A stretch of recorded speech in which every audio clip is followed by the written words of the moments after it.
Hello everyone, welcome to Success with Rai Academy. 6 सितंबर 2024 के दैनिक जागरण के राष्ट्रीय संस्करण को आज की इस वीडियो में हम डिस्कस करेंगे। तो चलिए वीडियो को स्टार्ट करते हैं। और यहाँ पर जो सबसे पहली न्यूज़ है कि यूक्रेन विवाद पर भारत के संपर्क में रूस, ये खुद बोला है रूस के राष्ट्रपति व्लादिमीर पुतिन ने। अभी हाल ही में यानी कि जुलाई में प्रधानमंत्री नरेंद्र मोदी सबसे पहले गए थे रूस की यात्रा पर, और उसके बाद अगस्त में वो गए हैं यूक्रेन की यात्रा पर। तो यानी कि एक मध्यस्थता की कोशिश की जा रही है भारत की तरफ से, प्रधानमंत्री नरेंद्र मोदी की तरफ से, जिसकी सराहना विश्व के साथ साथ अब रूस भी कर रहा है। रूसी राष्ट्रपति ने चीन व ब्राज़ील के साथ साथ भारत के नेतृत्व पर जताया है भरोसा। रूस के राष्ट्रपति व्लादिमीर पुतिन ने भारतीय प्रधानमंत्री नरेंद्र मोदी की तरफ से मौजूदा यूक्रेन विवाद को सुलझाने में मध्यस्थता करने की कोशिशों को हरी झंडी दिखाई है और भारत को चीन व ब्राज़ील के साथ उन 3 देशों में बताया है जो इस संघर्ष को समाप्त करने के लिए ईमानदारी से कोशिश कर रहे हैं।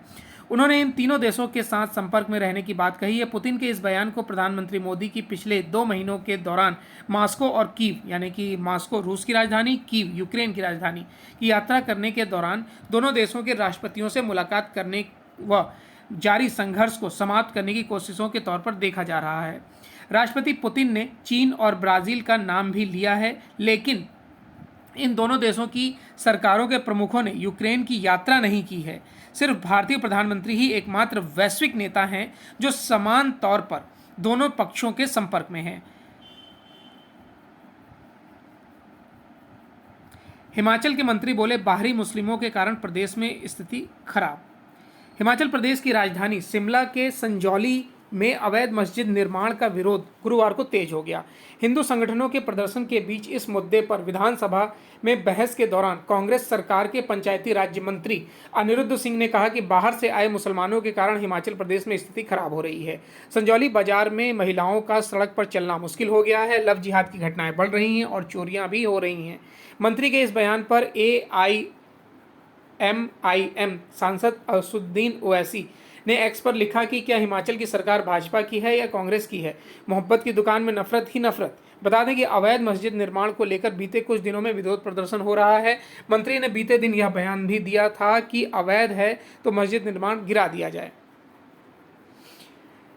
हम चाहते हैं भारत में कई सिंगापुर बने, प्रधानमंत्री नरेंद्र मोदी ने कहा कि वह भारत में कई सिंगापुर बनाना चाहते हैं। यह बात उन्होंने गुरुवार को सिंगापुर के प्रधानमंत्री लॉरेंस वोंग के साथ हुई द्विपक्षीय वार्ता के दौरान कही है। दोनों नेताओं ने भारत और सिंगापुर के बीच संबंधों का दर्जा रणनीतिक साझेदारी से बढ़ाकर समग्र रणनीतिक साझेदारी करने का फैसला किया है। 3 सप्ताह के भीतर सिंगापुर हिंद प्रशांत क्षेत्र का दूसरा देश है जिसके साथ भारत ने अपने रिश्तों का दर्जा बढ़ाया है। 20 अगस्त 2024 को भारत और मलेशिया के बीच ऐसी ही सहमति बनी थी। इसका मतलब यह हुआ कि दोनों देशों के साथ भारत रक्षा कारोबार, सैन्य, संचार जैसे क्षेत्रों में एक दूसरे के हितों की रक्षा करने में सहयोग देगा। मोदी और विंग की अगुवाई में दोनों देशों के बीच 4 अहम समझौते पर हस्ताक्षर किए गए हैं। इसके साथ ही भारत और सिंगापुर ने दक्षिण चीन सागर का मौजूदा तनाव खत्म करने के लिए आचार संहिता बनाने का काम शीघ्र संपन्न करने की मांग की है।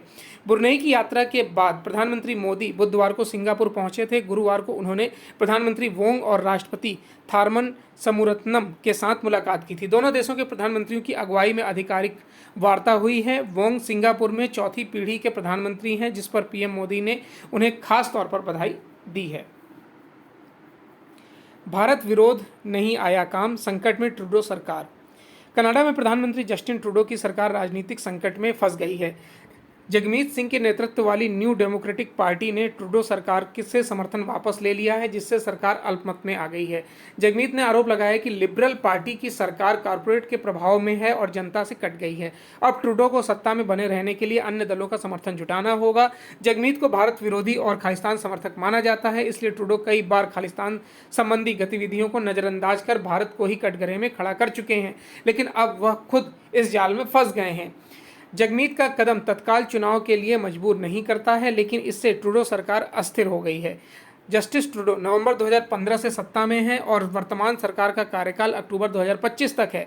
जगमीत सिंह की पार्टी ने 2022 में लिबरल पार्टी के साथ सप्लाई एंड कॉन्फिडेंस समझौता किया था। बुधवार को जगमीत ने एक वीडियो पोस्ट करके कहा कि 2022 में किए गए समझौते को वो रद्द करते हैं।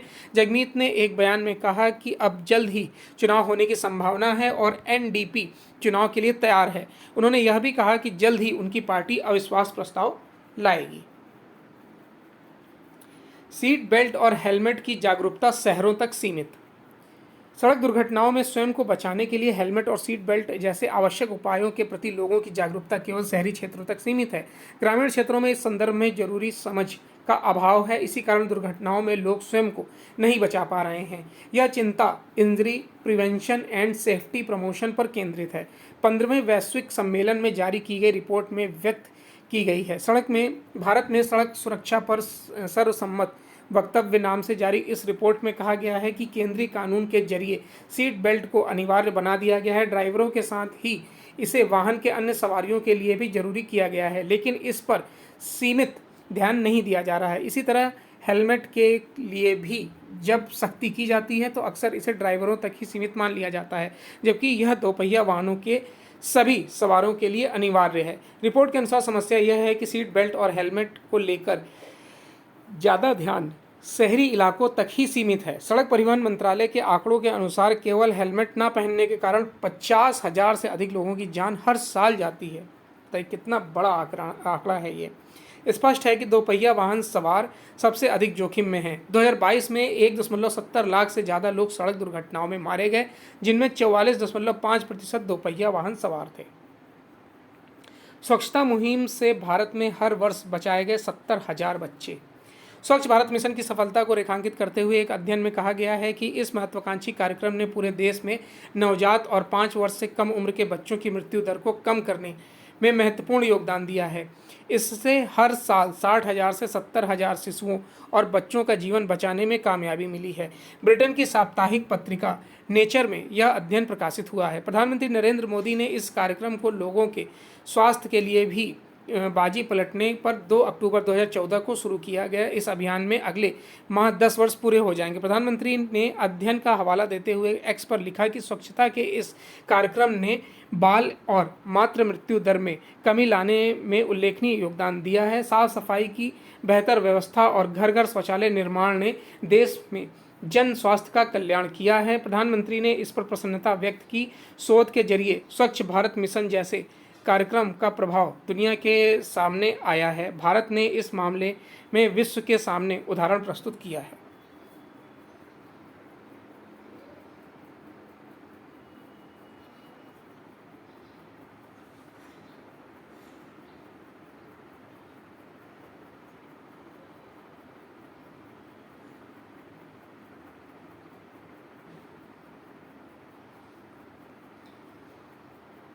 महिला को सम्मान व्यवहार में भी लाने की जरूरत। राष्ट्रपति द्रौपदी मुर्मू ने कहा है कि महिला को सम्मान केवल शब्दों में नहीं बल्कि व्यवहार में भी लाने की जरूरत है। किसी भी समाज के विकास का एक महत्वपूर्ण मानक वहाँ महिलाओं की स्थिति है। वैसे भी देश महिला सशक्तिकरण की दिशा में आगे बढ़ रहा है। ऐसे में अभिभावकों और शिक्षकों की जिम्मेदारी है कि वह बच्चों को ऐसी शिक्षा दें कि वह सदैव महिलाओं की गरिमा के अनुकूल आचरण करें। राष्ट्रपति ने यह टिप्पणी ऐसे समय की है जब बंगाल की घटना के बाद देश में महिला सुरक्षा और सम्मान को लेकर नए सिरे से चर्चा शुरू हुई है। समाज का एक बहुत बड़ा वर्ग इन घटनाओं से बहुत विचलित हुआ है। मुर्मू गुरुवार को शिक्षक दिवस के मौके पर आयोजित राष्ट्रीय शिक्षक सम्मेलन समारोह को संबोधित कर रही थीं। इस मौके पर उन्होंने देश के करीब 82 शिक्षकों को राष्ट्रीय शिक्षक पुरस्कार से सम्मानित किया है। इनमें स्कूल में पढ़ाने वाले 50 शिक्षकों के अलावा उच्च शिक्षण संस्थानों और कौशल विकास में पढ़ने वाले 16 शिक्षक शामिल हैं।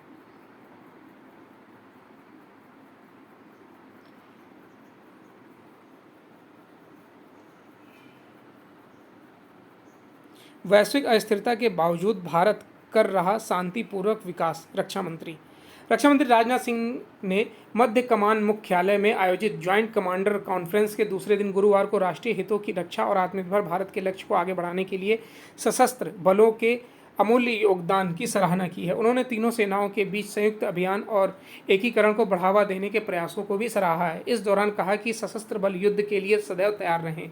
इसके साथ ही उन्होंने कहा कि वैश्विक अस्थिरता के बावजूद भारत शांतिपूर्वक विकास कर रहा है। बढ़ती चुनौतियों के कारण हमें सतर्क रहने की आवश्यकता है। यह महत्वपूर्ण है कि हम अमृतकाल के दौरान अपनी शांति को बनाए रखें। हमें अपने वर्तमान पर ध्यान केंद्रित करने के अपने आसपास हो रही गतिविधियों पर नज़र रखने और भविष्य उन्मुख दृष्टिकोण अपनाने की आवश्यकता है। भारत के आग्रह पर गत वर्ष इंटरपोल से 100 रेड कॉर्नर नोटिस जारी। सीबीआई के निदेशक प्रवीण सूद ने गुरुवार को कहा कि इंटरपोल ने 2023 में भारत के अनुरोध पर 100 रेड कॉर्नर नोटिस जारी किए हैं, जो कि एक साल में सर्वाधिक हैं। इन नोटिस में दुनिया भर के पुलिस बलों को कहा गया है कि वह अपने अधिकार क्षेत्र में उन भगोड़ों को हिरासत में ले जो भारतीय कानून प्रवर्तन एजेंसियों से वांछित हैं, यानी कि वांटेड हैं, सीमा पार कर चुके या फिर सीमा पार कर चुके हैं। इंटरपोल रेड कॉर्नर नोटिस गिरफ्तारी वारंट नहीं बल्कि दुनिया भर की कानून प्रवर्तन एजेंसियों से अनुरोध होता है कि वे प्रत्यर्पण, आत्मसमर्पण या इसी तरह की कानूनी कार्रवाई के लिए वांछित व्यक्तियों का पता लगाएं और उन्हें हिरासत में लें। सीबीआई द्वारा आयोजित 10वें इंटरपोल संपर्क अधिकारी सम्मेलन को संबोधित करते हुए सूद ने कहा कि इंटरपोल और अंतर्राष्ट्रीय कानून प्रवर्तन सहयोगियों की मदद से 2023 में 29 और 2024 में अब तक 19 वांछितों को भारत वापस लाया जा चुका है। उन्होंने भारत की सीबीआई के ग्लोबल ऑपरेशनल सेंटर ने 2023 में अंतर्राष्ट्रीय सहायता के 17,368 अनुरोधों पर कार्रवाई की है। गृह सचिव गोविंद मोहन ने भी सीबीआई के ग्लोबल ऑपरेशन सेंटर की सराहना करते हुए कहा कि यह सेंटर प्रतिदिन सहायता के 200-300 अनुरोध पर गौर कर रहा है। उन्होंने कहा कि अपराधियों और भगोड़ों को अंतर्राष्ट्रीय न्याय क्षेत्र में भिन्नता के कारण लाभ नहीं मिलना चाहिए और उन्हें न्याय के कटघरे में लाया जाना चाहिए। जोधपुर में विदेशी विमानों के साथ सुखोई व तेजस ने दिखाया कौशल। भारतीय वायुसेना के तरंग शक्ति 2024 अभ्यास के तहत राजस्थान के जोधपुर के आसमान में गुरुवार को दिन भर विदेशी विमानों के साथ भारतीय लड़ाकू विमान युद्ध कौशल दिखाते रहे। वायुसेना मीडिया समन्वय केंद्र के अनुसार सूर्य किरण टीम समेत अमेरिका के A-10 और ऑस्ट्रेलिया के F-18 विमान के साथ तेजस और सुखोई ने युद्धाभ्यास किया है। 7 सितंबर को ओपन डे रखा गया है जिसमें भारतीय विमानों का शो हो रहा है। केंद्र की ओर से बताया गया है कि जोधपुर में अप्रत्याशित मूसलाधार वर्षा के कारण 4 सितंबर को उड़ानों का संचालन नहीं हो सका था। ऑस्ट्रेलिया की रॉयल ऑस्ट्रेलियन एयरफोर्स ने वायुसेना के तरंग शक्ति 2024 अभ्यास के दूसरे चरण में हिस्सा लेने के लिए पहली बार अपने लड़ाकू विमानों को भारत भेजा है। देश के सबसे बड़े बहुपक्षीय वायु अभ्यास का दूसरा चरण 30 अगस्त से 13 सितंबर तक जोधपुर में आयोजित किया जा रहा है। इसमें भारत के साथ America, Australia, Greece, Sri Lanka, UAE, Japan और सिंगापुर भाग ले रहे हैं। बिहार से सटे क्षेत्र में नेपाल ने एक तरफा बढ़ाई सक्रियता। चीन के साथ बढ़ती नज़दीकियों के बीच नेपाल ने बिहार से सटे क्षेत्र में अपनी सक्रियता बढ़ा दी है। नेपाल ने बिहार से सटे सुस्ता इलाके में बगैर भारत से सहमति समझौते के नागरिक सुविधाओं को विस्तार देना शुरू कर दिया है। सुस्ता क्षेत्र को लेकर भारत के साथ नेपाल का विवाद पुराना है, लेकिन इन दिनों नेपाल ने इस क्षेत्र में गतिविधियां बढ़ा दी हैं। पश्चिमी चंपारण के बगाहा 2 में भारत नेपाल सीमा पर विवादित क्षेत्र में पुल, सड़क, थाना भवन, स्कूल और पोखर निर्माण के बाद अब नेपाल सरकार बिजली की आपूर्ति के लिए काम कर रही है। नेपाल विद्युत प्राधिकरण की ओर से झूला पुल के सहारे तार डालकर रोशनी की तैयारी है। गंडक नदी में झूमा पुल के निर्माण होने के सुस्ता क्षेत्र नेपाल से जुड़ गया है। नेक्स्ट न्यूज़ है एडिटोरियल पेज से। एडिटोरियल पेज पर पहला आर्टिकल है कि कितना कारगर होगा जाति जनगणना का दांव। ये आर्टिकल लिखा है वरिष्ठ स्तंभकार एवं राजनीतिक विश्लेषज्ञ सुरेंद्र किशोर द्वारा।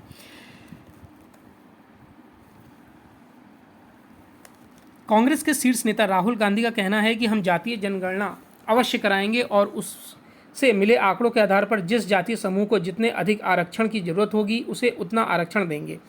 वह कहते हैं कि सर्वोच्च अदालत ने 50% आरक्षण की जो अधिकतम सीमा तय कर रखी है उसे सत्ता में आने के बाद हम समाप्त कर देंगे।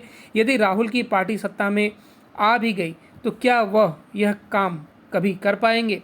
संभव तो नहीं लगता, क्योंकि यहाँ अधिकार संपन्न सुप्रीम कोर्ट है जो किसी भी ऐसे निर्णय की समीक्षा संविधान की मूल संरचना के सिद्धांत के परिधि में रहकर करता है। इसके बावजूद राहुल गांधी लोगों से कह रहे हैं कि हम आपके लिए चांद तोड़कर ला देंगे, यानी वह लोगों को झांसा देकर उनके वोट लेना चाहते हैं। ऐसा ही झांसा 1969 में प्रधानमंत्री इंदिरा गांधी ने भी दिया था, जो झूठा साबित हुआ। उन्होंने कहा था कि हम गरीबी हटा देंगे।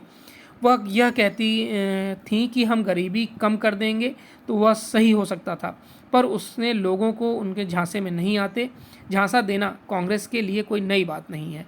आज़ादी के तत्काल बाद प्रधानमंत्री जवाहरलाल नेहरू ने कहा था कि कालाबाजारियों को निकटतम लैंप पोस्ट पर फांसी दे देनी चाहिए। उनके इस उदाहरण का जनता पर सकारात्मक असर पड़ा। लोगों में उम्मीद जगी कि अब भ्रष्टाचार से राहत मिलेगी।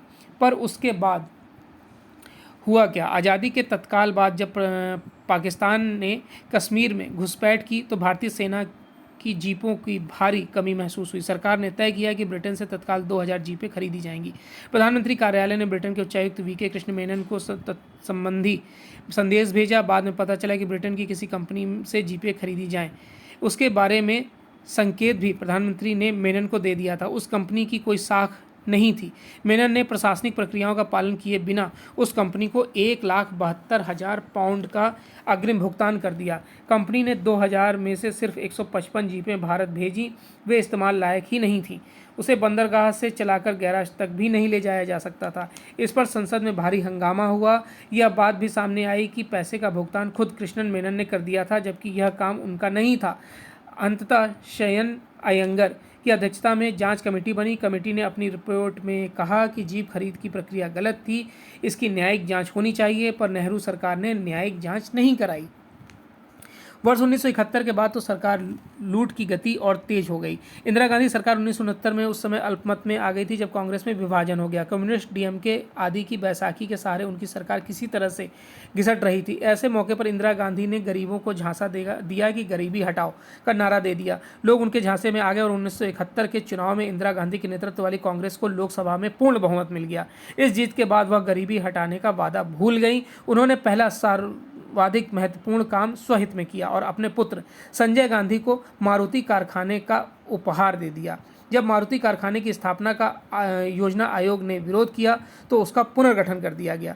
इंदिरा गांधी ने जब 14 निजी बैंकों का राष्ट्रीयकरण किया और पूर्व राजाओं के प्रीवी पर्स समाप्त किए तो जनता को लगा कि अब गरीबी हट जाएगी और पूंजीपतियों का असर कम हो जाएगा, पर हुआ उसका उल्टा। जब देश में घोटालों की झड़ी लग गई तो जयप्रकाश नारायण के नेतृत्व में आंदोलन शुरू हो गया। ऐसा ही माहौल में इंदिरा गांधी ने कहा था कि भ्रष्टाचार सिर्फ भारत में ही नहीं, यह तो विश्वव्यापी परिघटना है। इसके जवाब में जयप्रकाश नारायण ने कहा, इंदिरा जी आप सरीखे निचले स्तर पर तक मैं नहीं जा सकता। वर्ष 1984 में राजीव गांधी ने प्रधानमंत्री बनते ही सत्ता के दलालों के खिलाफ अभियान चलाने की घोषणा कर दी।